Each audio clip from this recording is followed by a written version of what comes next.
اصحاب منزل وہی ہیں، صاحب منزل وہی ہے، راہ راست پہ چلنے والا وہی ہے جس نے اللہ کے اس ندا دینے والے کی ندا پہ لبیک کہا، جس نے اس فرشتے کی آواز سن لی، یا باغی الخیر اقبل و یا باغی الشر ادبر، کہ خیر کے طلبگار تو آگے آ جا اور برائی کے طلبگار ذرا تو رک جا۔ آج دیکھیں رمضان المبارک کا مہینہ ہے، لوگ کھاتے پیتے نظر آتے ہیں، سگریٹ پیتے نظر آتے ہیں، میری اور آپ کی حالت بھی اس طرح ہو گئی کہ کوئی مسلمان ان کو روکنے کے لیے تیار نہیں ہے۔ آپ صلی اللہ علیہ وسلم نے اللہ کی جنت کا نظارہ کیا، رب کی جہنم کو بھی دیکھا، حقیقی آنکھوں سے بھی دیکھا، خواب میں بھی دیکھ لیا، اور نبیوں کے خواب وہی اور سچے ہوتے ہیں۔ آپ صلی اللہ علیہ وسلم نے فرمایا، میں نے ایک آدمی کو دیکھا، اس کو فرشتوں نے جہنم میں الٹا لٹکایا ہوا ہے، اس کی باتیں چیری جا رہی تھیں، اور ایک روایت میں تو یہ الفاظ ہیں، اس کے ہونٹوں کو کھینچا جا رہا تھا، ایک ہونٹ ناف سے نیچے،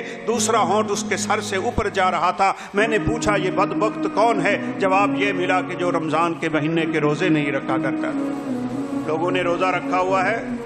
اور یہ کھاتا پیتا نظر آتا تھا۔ آج ہم نے اپنے آپ کو ان شیطان کے بہکاموں سے بچانا ہے، وقت ضائع کرنے سے بچانا ہے، اپنی گھڑیوں کو قیمتی بنانا ہے، اپنے ان فرصتوں کو جو اللہ نے ہمیں نصیب فرمائی ہیں ان سے بھرپور استفادہ کرنا ہے۔